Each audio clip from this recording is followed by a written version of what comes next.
क्या मुसलमान 1.5 साल 2 साल तक दिल्ली की सड़कों पर बैठने की ताकत रखता है आज का मुसलमान?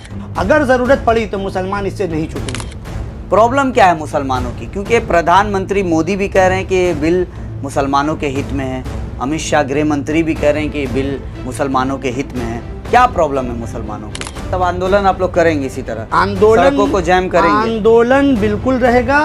आंदोलन इससे पहले भी हुआ, शाहीन बाग में लोग बैठे तब भी एक आंदोलन चला, किसानों का मुद्दा या तभी एक आंदोलन चला, जब एनआरसी का मुद्दा या तभी एक आंदोलन क्या चला। तो मैं यहाँ कुछ महिलाओं को भी इस बोर्ड में रखने की बातचीत चल रही थी, तो फिर प्रॉब्लम क्या है? आप तो एक तरफ सेकुलरिज्म की बात करते हैं, आप कहते हैं कि हम सेकुलर हैं, हिंदू मुस्लिम सिख ईसाई भाई भाई ये नारा हर स्टेज से लगाया जाता है, दूसरी तरफ हिंदुओं के मेंबरशिप पर आप लोगों को आपत्ति क्यों है? अमित शाह जी ने भी कहा है कि मुस्लिम महिलाओं को सम्मान दिया जाएगा, उनका हक दिया जाएगा जी। तो भाई मैं हंसते हुए इस बात का जवाब दूंगा, और वाकई में ये एक मजाक बनकर रह गया है कि हिंदुस्तान में अगर आपको महिलाओं को, मुस्लिम महिलाओं को हक देना है तो सबसे पहले जो मामलात ये है, आप उस वक्त कहाँ थे जब बिल्किस बानो रेपिस्ट को छोड़ा गया और उनके रेपिस्ट को इस्तकबाल किया गया जेल से छूटने के बाद? क्या ये मुस्लिम महिला के साथ ये आपने गद्दारी नहीं की? ये उसने आपने उनकी रूह के साथ तार तार नहीं किया?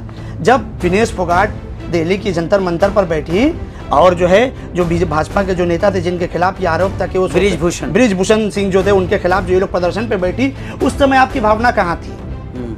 उन्नाव रेप कांड में आपकी भावना कहाँ थी? और आप मुस्लिम महिला की रोज मुसलमान का ये इस बिल को गैर संवैधानिक बता रहा है। दूसरी तरफ अमित शाह और प्रधानमंत्री मोदी कह रहे हैं कि हमने कोई संविधान का उल्लंघन नहीं किया है, संविधान के दायरे में रहते हुए इस बिल को पास किया गया है। क्या आप बात करते हैं? अगर संविधान के दायरे में रहते हुए पास किया गया है तो मैं आपके सामने ऑन रिकॉर्ड हूँ, आप बकिया और भी डिबेट और चैनल्स के इंटरव्यूज देख सकते हैं कि यह आर्टिकल 26 का सीधा सीधे उल्लंघन है। भ्रष्टाचार सिर्फ पैसे का नहीं होता है, भ्रष्टाचार अपने ओहदे का गलत इस्तेमाल का भी होता है। आप जिस कुर्सी पर बैठे अगर आप उसका गलत इस्तेमाल करो तो यह भ्रष्टाचार का हिस्सा है।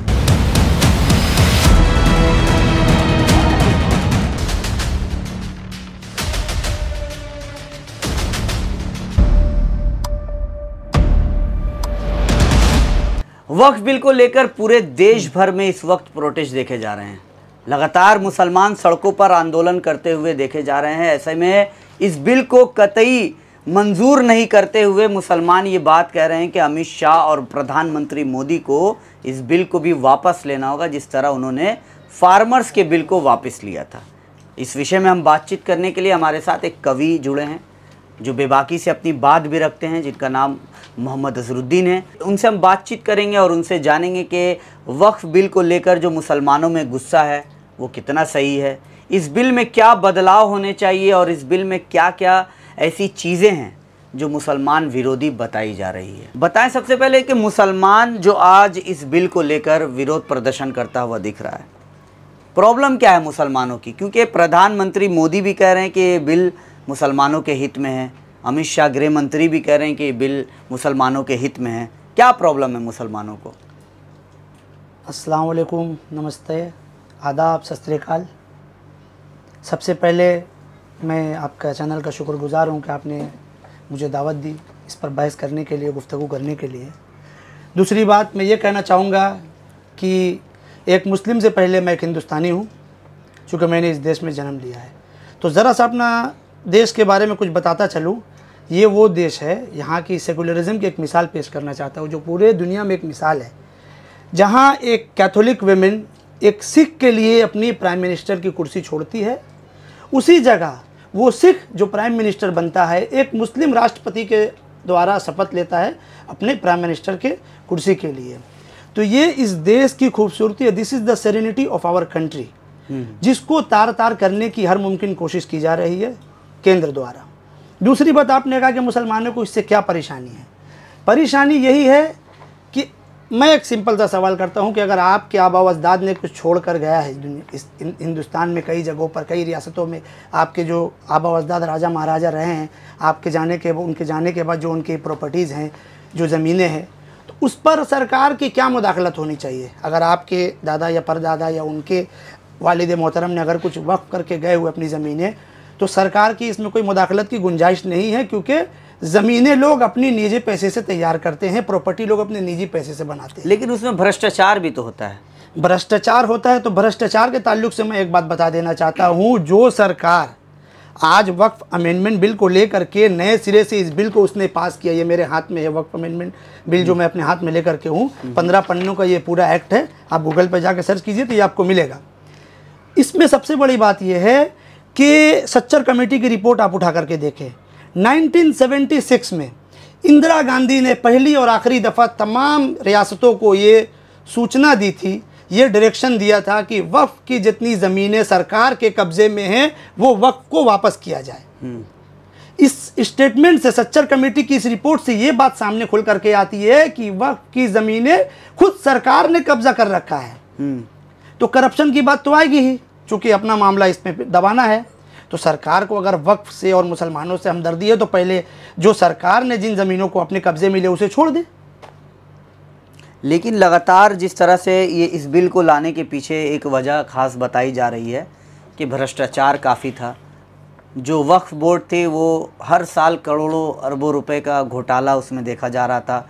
मुसलमानों में अवेयरनेस भी नहीं थे इस बिल को लेकर, या फिर वक्फ प्रॉपर्टीज़ को लेकर या वक्फ को लेकर मुसलमानों द्वारा अवेयरनेस भी नहीं देखी गई। अब जब भाजपा ने ये बिल ला दिया है, अमेंडमेंट तो इससे पहले भी हुए थे, 95 में हुआ, फिर 2013 में भी अमेंडमेंट आए, अब जब 2024 में अमेंडमेंट की बात हुई तो मुसलमान तिलमिला सा गया, क्योंकि इस बार भाजपा ने अमेंडमेंट लाया और मुसलमान सोचता है कि भाजपा मुस्लिम विरोधी पार्टी है।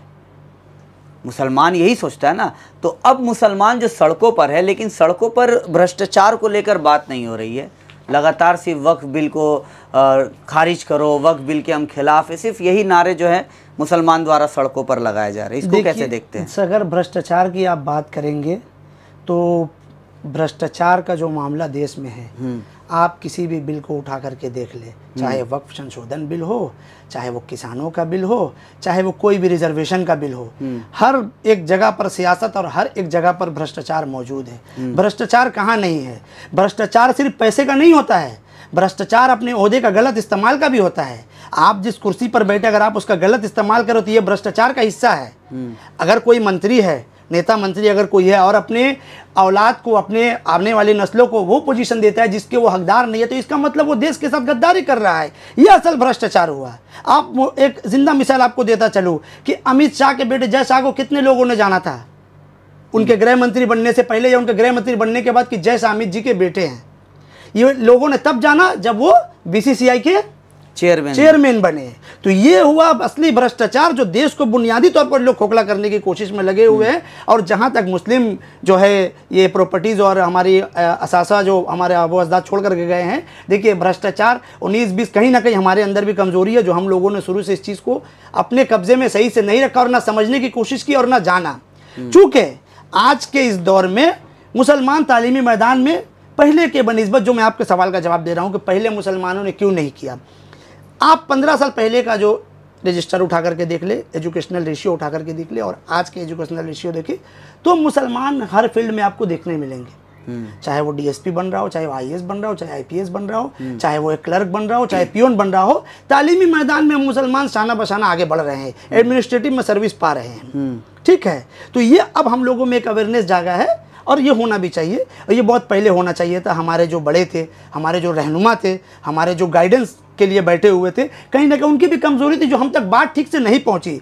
और जो आपने एक दूसरी बात कही कि अचानक से मुसलमान तिलमिला सा क्यों गया है, इसमें एक प्रॉब्लम यह है कि इस बार जो अमेंडमेंट किया गया है, इस अमेंडमेंट में जो वक्फ व यूज़र के अंदर जो चेंज किया गया है, इसमें सिंपल सी बात है, जिस बात का जिक्र अवैसी ने पार्लियामेंट में भी किया था। नहीं, आपके पास अगर आपके प्रॉपर्टी में, वक्फ की प्रॉपर्टी में अगर कागजात नहीं होंगे, पेपर वर्क नहीं होगा, तो क्या वो सरकारी ज़मीन पर तो कब्जा ही कहलाएगा ना।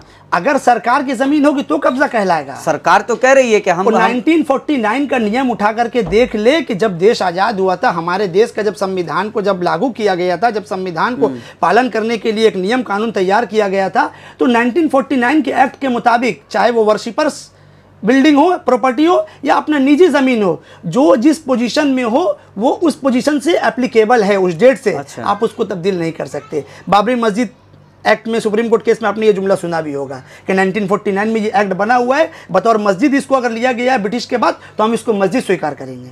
तो आप 1949 का ये एक्ट उठाकर आप देख सकते हैं। अच्छा, एक सवाल यहाँ पर ये भी उठ रहा है, मुसलमान चूँकि सेकुलरिज़म का जो नारा है आजकल देश में मुसलमानों द्वारा ज़्यादा ही लगाया जाता है। दूसरी तरफ जब इस बिल में या फिर इस बिल में ये पास किया गया कि 2 हिंदुओं को रखा जाएगा, कुछ महिलाओं को भी इस बोर्ड में रखने की बातचीत चल रही थी, तो फिर प्रॉब्लम क्या है? आप तो एक तरफ सेकुलरिज़म की बात करते हैं, आप कहते हैं कि हम सेकुलर हैं, हिंदू मुस्लिम सिख ईसाई भाई भाई, ये नारा हर स्टेज से लगाया जाता है। दूसरी तरफ हिंदुओं के मेंबरशिप पर आप लोगों को आपत्ति क्यों है? देखिए, इस बात को मैं ज़रा सा वजाहत कर दूं आपके सामने। पहले आपने बात की कि महिलाओं को जगह देने की बात हो रही है, या अमित शाह जी ने ये भी कहा है कि मुस्लिम महिलाओं को सम्मान दिया जाएगा, उनका हक दिया जाएगा जी। तो भाई मैं हंसते हुए इस बात का जवाब दूंगा, और वाकई में ये एक मजाक बनकर रह गया है कि हिंदुस्तान में अगर आपको महिलाओं को, मुस्लिम महिलाओं को हक देना है, तो सबसे पहले जो मामलात ये है, आप उस वक्त कहाँ थे जब बिल्किस बानो रेपिस्ट को छोड़ा गया और उनके रेपिस्ट को इस्तकबाल किया गया जेल से छूटने के बाद? क्या ये मुस्लिम महिला के साथ ये आपने गद्दारी नहीं की? ये उसने आपने उनकी रूह के साथ तार तार नहीं किया? जब विनेश फोगाट दिल्ली की जंतर मंतर पर बैठी और जो है जो भाजपा के जो नेता थे जिनके खिलाफ ये आरोप था कि वो बृजभूषण सिंह जो थे, उनके खिलाफ जो ये लोग प्रदर्शन पे बैठी, उस समय आपकी भावना कहाँ थी? उन्नाव रेप कांड में आपकी भावना कहाँ थी? और आप मुस्लिम महिला की, अरे महिला मुस्लिम या हिंदू नहीं होती, महिला महिला होती है। एक माँ अपने कोख से बच्चे को जन्म देती है, बच्चा नहीं जानता कि मैं हिंदू के घर में जन्मा हूँ या मुसलमान के घर में, या सिख या ईसाई। वो बच्चा सिर्फ इतना जानता है कि ये मेरी माँ है। तो आप महिला को बतौर माँ भी सम्मान की नज़र से देख सकते हैं। उसके लिए मुस्लिम और हिंदू और मुस्लिम करने की ज़रूरत नहीं है आपको। या आप तो बीजेपी का तो यही पूरा मामला रहा है कि वो सिर्फ और सिर्फ जो है इसको डिवाइड एंड रूल पॉलिसी पर चलता है, जो कभी ब्रिटिश हमारे साथ किया करती थी। हिंदुओं के मेंबरशिप से दूसरी बात, हिंदुओं के मेंबरशिप से हमें कोई एतराज़ नहीं है। अगर आप हिंदुओं का मेंबरशिप देना चाहते हैं तो हम उनका इस्तकबाल करेंगे, मगर इस पर एक शर्त है, तब फिर आप राम मंदिर ट्रस्ट में हमारे मुसलमान भाई को भी जगह दे, हमारे सिख भाई को भी जगह दे, हमारे ईसाई भाई को भी जगह दे, हमारे बौद्ध भाई को भी जगह दे। आप सबको लाइए। आपसे एक तरफ राम मंदिर ट्रस्ट बनाते हैं, उसके लोगों को लिस्ट बनता है, एक नाम सामने आता है कि ये लोग संभालेंगे। तो भाई जब आर्टिकल 25 से लेकर 28 तक आप उठा करके आर्टिकल कॉन्स्टिट्यूशन ऑफ इंडिया का आप उठा करके पढ़ ले, ये सिर्फ और सिर्फ रिलीजियन प्रैक्टिस और उसके जगहों को लेकर के बताया गया है। सीधी बात है। तो जब कहा गया है कि कोई किसी रिलीजियस के साथ या वर्शिपर्स के साथ या उसके जो जिन जगहों पर वो प्रैक्टिस की जाती है, जैसे मस्जिद हो, मंदिर हो, गिरजा हो, आप उसको छेड़छाड़ करने वाले कौन होते हैं? आपका तो इसमें कोई हक नहीं बनता है। हम संवैधानिक पद का सम्मान करते हैं, हम देश का सम्मान करते हैं, हम संविधान का सम्मान करते हैं। कैसे करते हैं? संविधान अगर इस बात की इजाजत नहीं देती तो हम उसको नहीं मानेंगे। आज संविधान गैर संवैधानिक बता रहे हैं आप लोग इस बिल को। मुसलमान एक गिरोह जो मुसलमान का, ये इस बिल को गैर संवैधानिक बता रहा है। दूसरी तरफ अमित शाह और प्रधानमंत्री मोदी कह रहे हैं कि हमने कोई संविधान का उल्लंघन नहीं किया है, संविधान के दायरे में रहते हुए इस बिल को पास किया गया है। क्या आप बात कर? अगर संविधान के दायरे में रहते हुए पास किया गया है तो मैं आपके सामने ऑन रिकॉर्ड हूँ। आप बकिया और भी डिबेट और चैनल्स के इंटरव्यूज देख सकते हैं कि यह आर्टिकल 26 का सीधा सीधे उल्लंघन है।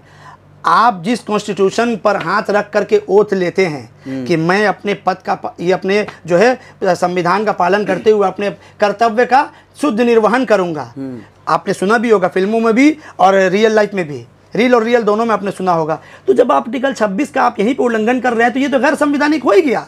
आप आर्टिकल 26 उठा करके देख ले, गूगल कीजिए, भी आपके सामने आ जाएगा। तो ये तो सीधा सीधा असंवैधानिक है, संविधान के खिलाफ है।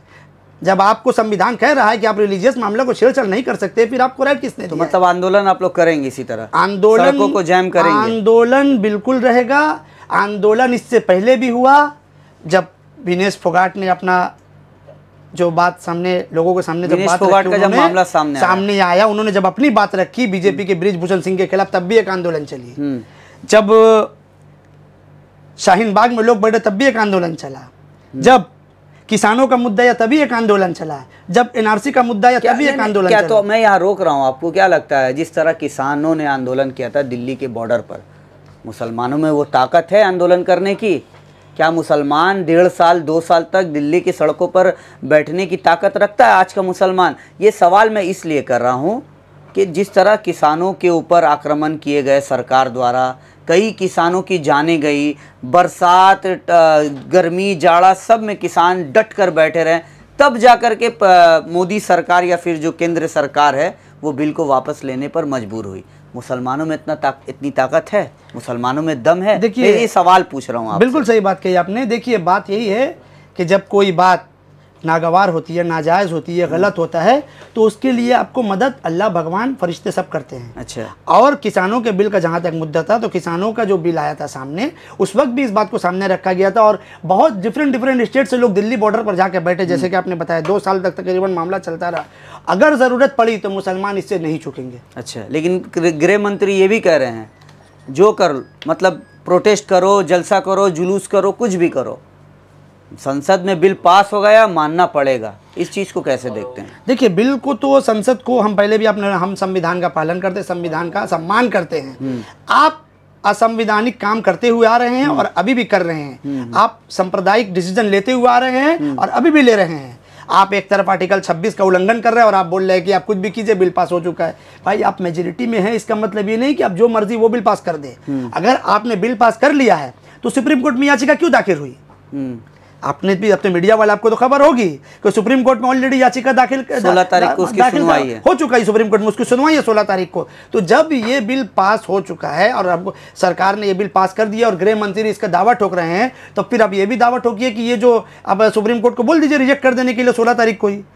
इसका मतलब है कहीं ना कहीं हमारे देश के कानून जो है, हमारा संविधान इस बात की इजाज़त देता है, अगर कोई बिल पार्लियामेंट से भी पास होता है या उसमें किसी एक जाति के खिलाफ अगर कोई साजिश या कोई नुकसानदेह की बात होती है, तो उसके खिलाफ आप कोर्ट में जा सकते हैं। ये देश का संविधान, देश का कानून हमें इजाज़त देता है, हमें यह रास्ता दिखाता है। तो क्या ये आंदोलन इस बिल के खिलाफ चलता रहेगा?